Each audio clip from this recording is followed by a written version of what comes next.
Sweet. All right. So what we got this week, Ryan? You brought up the conversation topic about gratitude, right? Yeah. I think that's where we were. Yeah. Which I'm like, yes, please tell me your perspective on that. All right. So with my experience, right, with not being with TCC anymore, and for anyone that, goes through, I think, major life-changing events, and I wouldn't really call it a major life-changing event, but I think it's a great example. Yeah. It's a great example of some of the things that we face in life and how to face those things, Yeah. right? Because there's several different ways you can look at the Yeah. situation. And that's a choice. I think every time you come to a situation, there's a choice road or a crossroads there, where you make a choice on how you're going to look at it or the perspective you're going to take. And as a result of that perspective, your emotions will be enacted or your emotions will be affected, right? Yeah. So I think the more conscious we are in selecting the perspectives we take of any situation, it allows us to balance out our emotions. And I think the best one to use is gratitude, which is why we wanted to talk about gratitude. I think I think this conversation is one of the most fascinating things because I started practicing gratitude as a common like rhythm in my morning, just probably 5 minutes of my morning. And honestly, I started because I went to a Tony Robbins event. Yeah. And he really honed in on this idea around gratitude. And so I just created almost a ritual every single morning where I spent 5 minutes of my morning. It was when I was driving back and forth I had an hour and a half commute. And I only spent like 5 minutes of that commute just in gratitude, just spending time being grateful for certain things. I'll tell you what you're talking about in terms of being able to select a certain perspective became that for me because it became the practice or the rhythm, right? So being able to choose that perspective, I think, comes down to what have you been practicing up to that tragedy or that calamity or that difficulty or that trial or that learning experience, whatever you want to call it. When life becomes difficult, a little more difficult, or throws you a curveball, your ability to choose your perspective has everything to do with what you've been practicing up to that point. It's similar to athletics where you don't learn how to play when the game starts. Mm-hmm. That's, what are you practicing that leads up to that? And so it took probably about 2 months, but it was like after a couple months of practicing gratitude, just that rhythm and that ritual every single morning, my entire perspective on life shifted. It was like biological. Mm-hmm. It was more than psychological. It was like my brain was different.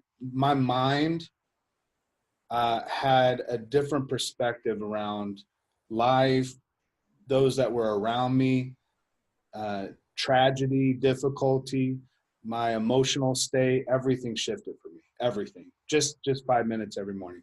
Yeah. And that's fantastic, Ryan, that you said that it is truly a practice. It's a practice, right? Because I found myself not only using it, like you say, in those difficult times, but using it every day like you do, so that you basically strengthen that muscle to the point where you get to any situation and you can always see a better perspective, because seeing that better perspective, basically your thoughts will follow that perspective. Yeah. And then your mind will follow that perspective, and then your body follows that perspective, right? So it becomes physical, because everything, in fact, everything physical or everything spiritual or everything emotional will eventually show itself physically. So yeah, you would tend to feel better, look better, Yeah. better. Yeah. I mean, your ability to not only see the outside of the world through a different perspective, but also what's going on inside. Yeah, yeah. And having more of a sense of not control, but a sense of ownership Mhm. over your emotional state, over who you are. I mean, although we are not a physical body, we have one.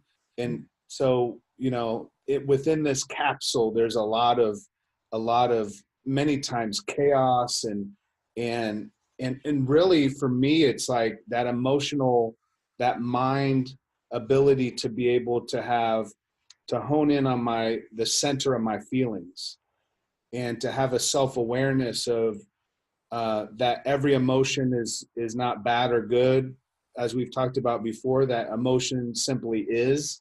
Right. Yeah. But I'll tell you what, man, the practice of gratitude, and I call it a ritual, because I think traditions are important and rituals are really crucial in our life, Sure. because I think rituals create rhythms. Hmm. And over time, if you're not careful, if you have the wrong rhythm, it becomes a rut. Yeah. And you stay in a certain rhythm in life, and if that's a lack of gratitude, it becomes a rut, almost that you almost just kind of fit into that rut. It's like the best way I can describe it is like when you go ice skating or something like that, and there's like a groove in the ice, and you go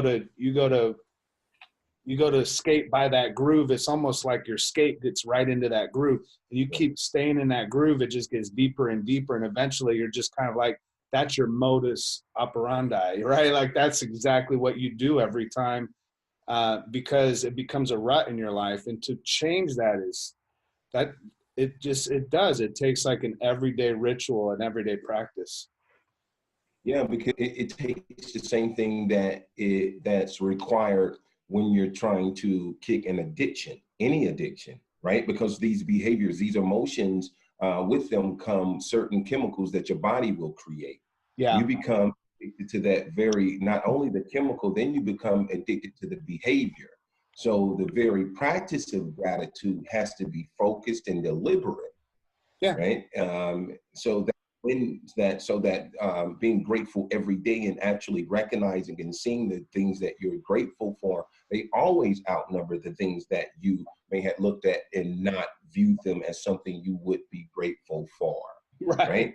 Even that particular statement has I would have to change that particular statement from, well, something you're not grateful for, because my perspective has actually understand that it's not necessarily the thing that I observe that's bad. It's my observation of it that makes it good or bad, right? So in that, in gratitude, you only see the things that served you in that situation, Yeah. right? The places the people you met, the opportunities that open up to you, and all of these things going back to my separation.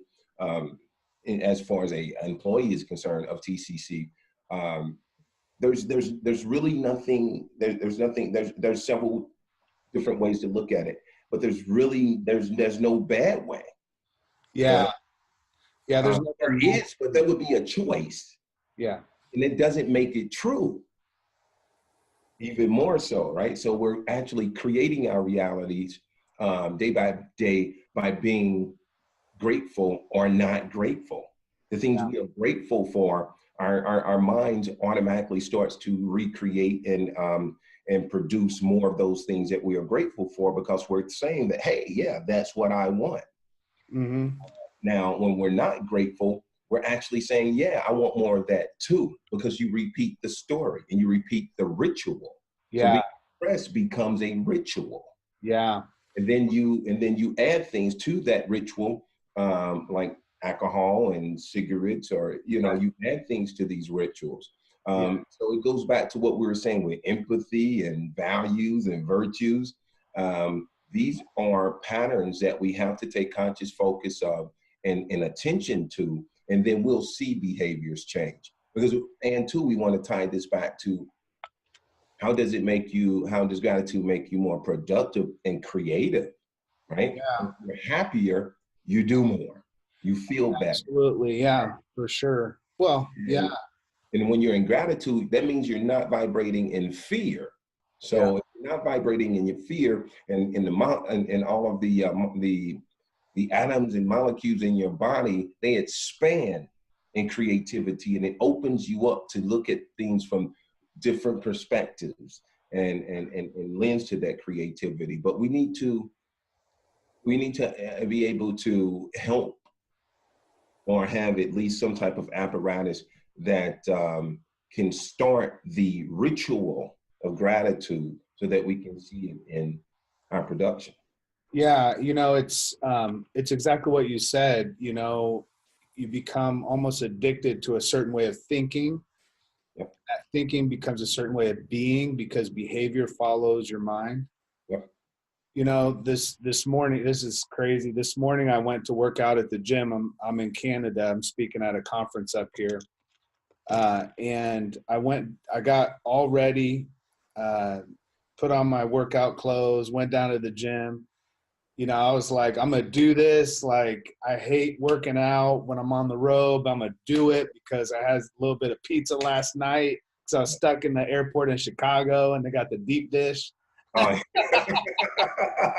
that's not bad. Nice. No, I know it's not bad, but I'm like, I'm 42, man. I gotta keep things in shape. If you don't keep things in shape, they go by default, they get out of shape. Like the default's not in shape. The default's out of shape. And so I went down to the lobby and she's like, "Oh, I'm so sorry. We're replacing some glass in the gym. It's closed today." I'm like, no, like I really went to do this. So I went up to the room and I'm like, what can I do? So I did like just burpees. I just started doing the burpees. I hadn't done those for so long, man. And I'll tell you what, it about killed me. Just not a very long amount of time of burpees because I'm just not used to it. Mm-hmm. To create that rhythm, you know, I remember doing burpees a few years ago as part of this class, and I could do it like it was nothing. Yeah. Because I've been almost out of the rhythm or ritual of that. It took a while for it to really kick in. And what gratitude does over time is it does have a biological, neurological impact on your mind and your brain, and it releases the chemical dopamine, and it allows for once, that's what you're talking about. Once you get into the being grateful and practicing gratefulness, mm-hmm. as a practice, as a ritual, that release of dopamine, gratefulness feeds on itself. Mm-hmm. And so it's exactly what you're talking about. You'll start attracting more gratefulness to you simply because gratefulness almost grows within its own soil. Mm-hmm. And so as you're planting gratefulness within your life, it's like that gratefulness grows, bears seed, and drops to the ground, and it grows.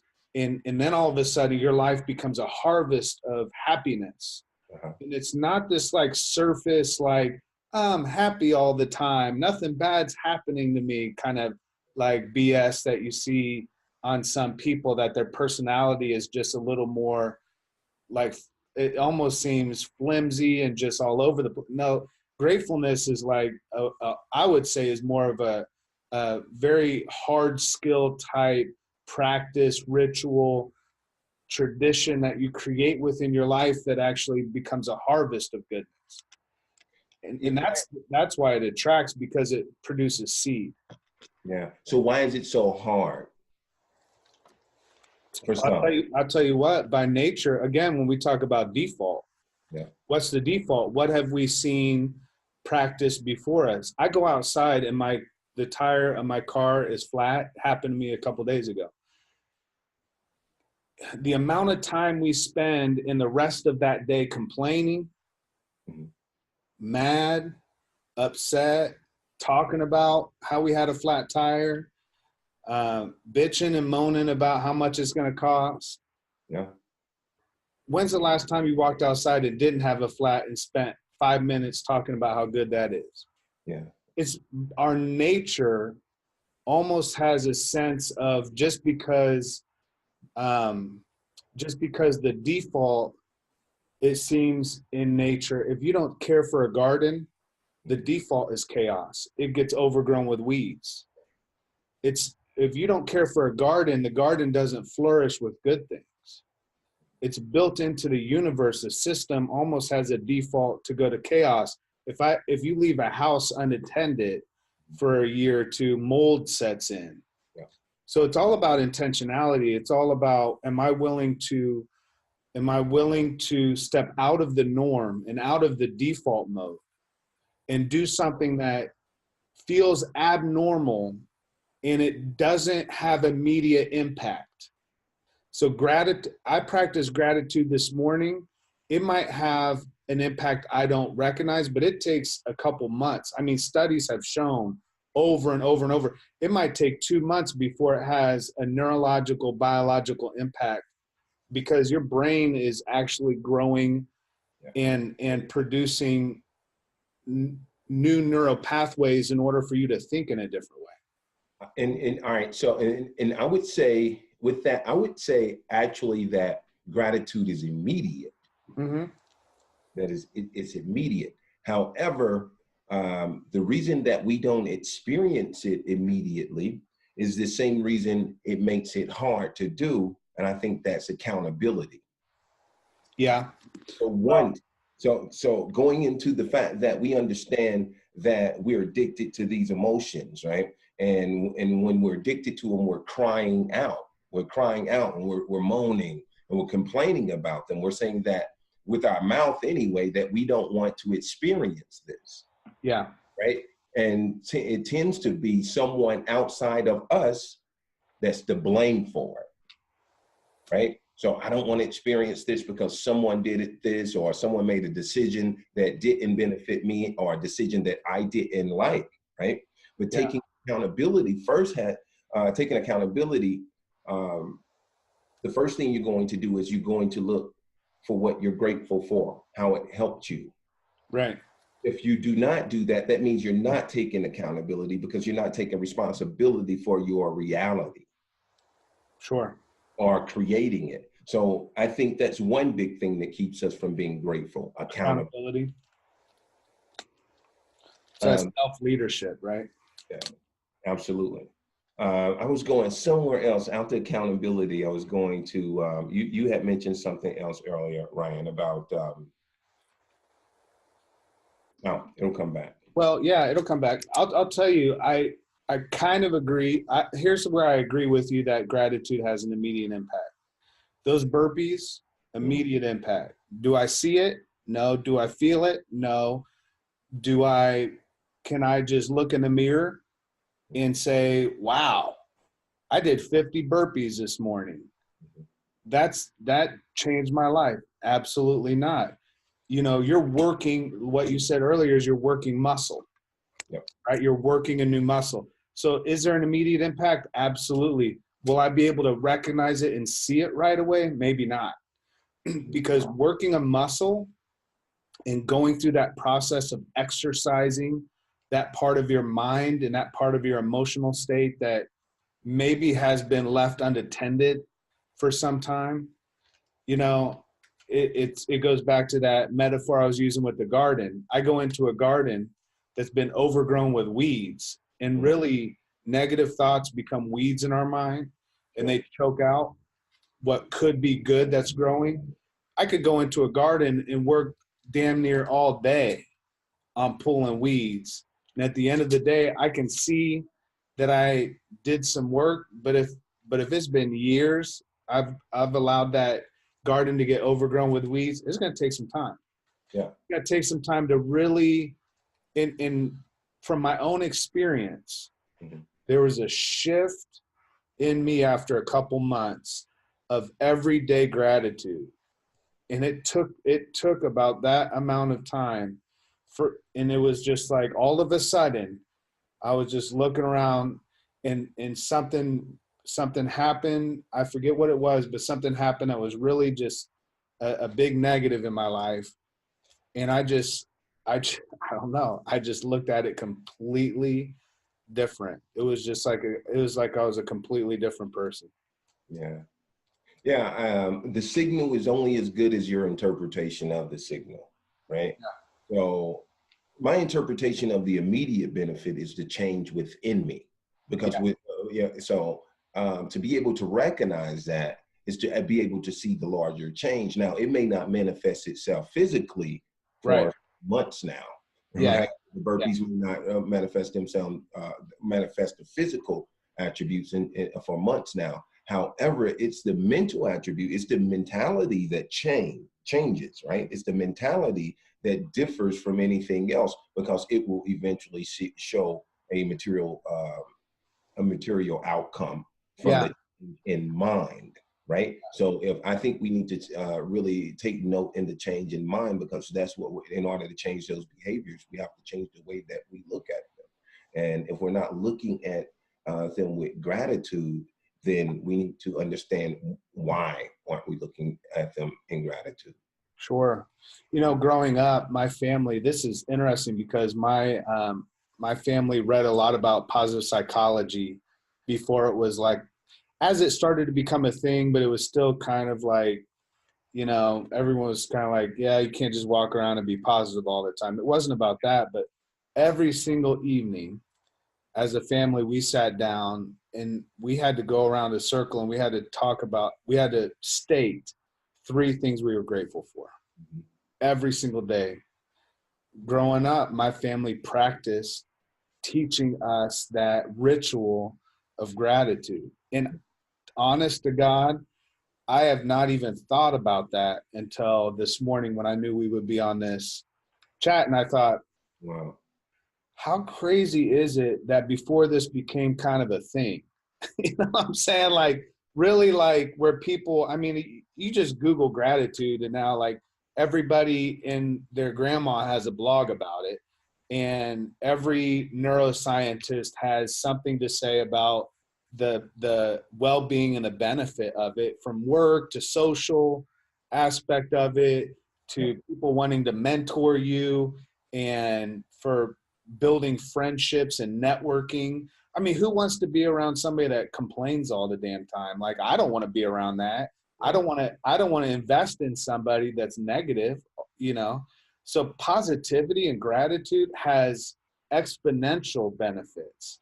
And but I was practicing that growing up as a kid, and I wonder, with what I had gone through as a child and losing my mom to suicide and all of that trauma, I wonder how much of that just simple practice of being grateful for three things every day, Hmm.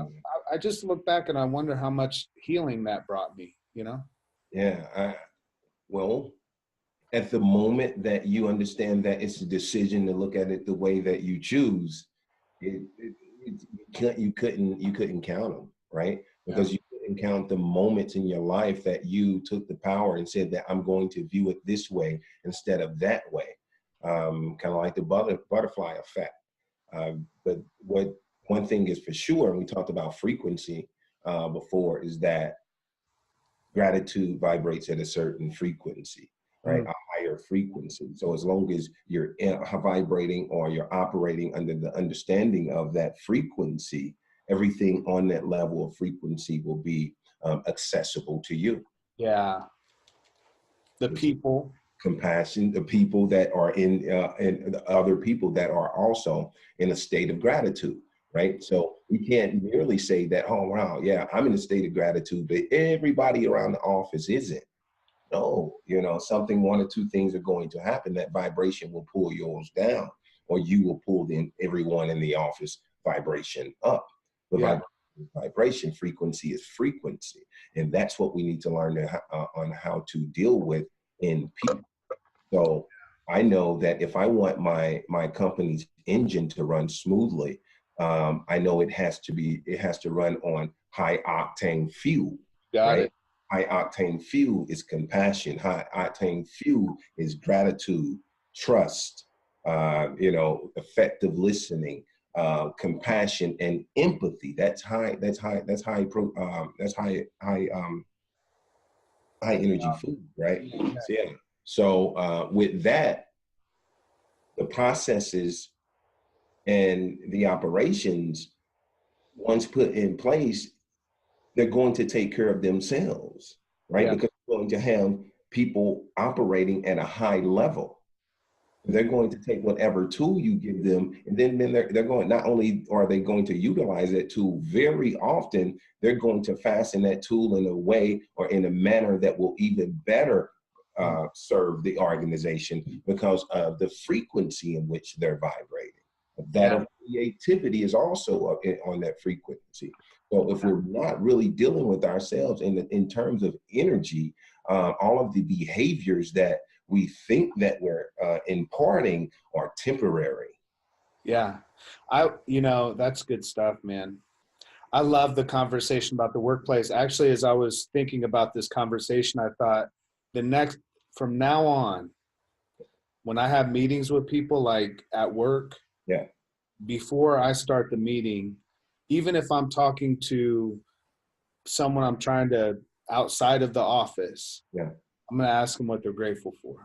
Yeah. Like, I'm going to make them do what my parents did to me just to set the tone, man. Yeah. Yeah. Just as what you're talking about, because I believe in vibration, and I believe that you can experience an increase of vibration in other people, but you have to place an expectation on them as well. You can't just be vibing high all the time. Yeah. Yeah.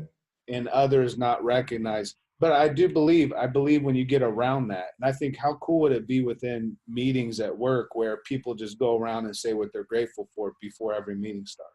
Yeah. Yeah. For that day, my tires weren't flat in my car. You know what I'm saying? Yeah. That's gonna change the workplace, man. Yeah, for sure. And even more so, I think that everything around the workplace should be a reflection of that gratitude, Yeah.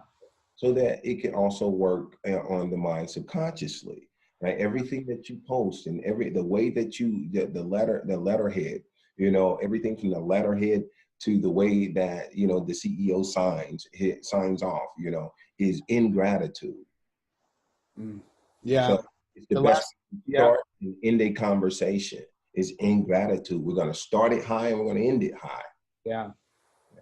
Yeah. The last, and I'm as I speak this evening at this conference, gratitude is actually one of my first practices that I talk about, because when I go speak, a lot of times it's inspirational and it's philosophical and there's theory behind it. But I'm asked all the time, like, how do I make this practical? Yeah. Right. Yeah. And so, and so practicing gratitude is one of those things. So I make everybody in the audience, hundreds of people, stop in the middle of my speech and look at the person next to them and say, I'm grateful for you. Yeah. And then I have them take a couple minutes to tell them why. That they're grateful for each other. Oh yeah, and it's fascinating, man, because these are employees a lot of times that work together. Yeah, that makes sense. And it's so powerful, man, to be able to be recognized in that way. Yeah. And it's not forced, because once I look at someone and I say why I'm grateful for them as an individual, it lets them know that they're seen, that they mean something, that they matter. I just think the concept of in the workplace being able to practice gratitude for one another is something that is going to be revolutionary in the next 5 years as we learn more about what gratitude does socially and psychologically and neurologically, all of that. But also what about what you're talking about is how is this going to shift business and how we do business together, and because we spend almost a third of our life at work. Yeah. If I don't know that people are grateful for me being there, because that's kind of that next phase is like, how do I know that I belong? Yeah. And it leads into belonging. And that's a whole nother conversation I'd like to have next time, is like how to do more than just fit in, but how do I create a culture of belonging, not just at work, but in my life. Yeah. But yeah, this is fascinating stuff, man. I think too, yeah, that's going to be a good conversation because I think it's going to come back to the very thing that you ask your audience members, and that's to say, what are you great? You know, I'm grateful for, and you, because in actuality, what they're saying is, this is what I'm grateful for in me, because we can only see what we're ready to see. So you're actually asking them to see the very best in themselves that is also in someone else. So I think that's really cool that you do that. Yeah. Yeah, that's really cool because that ultimately that's what every employee has to come to the realization of, is that I get a decision to be grateful or ungrateful with every decision that I make.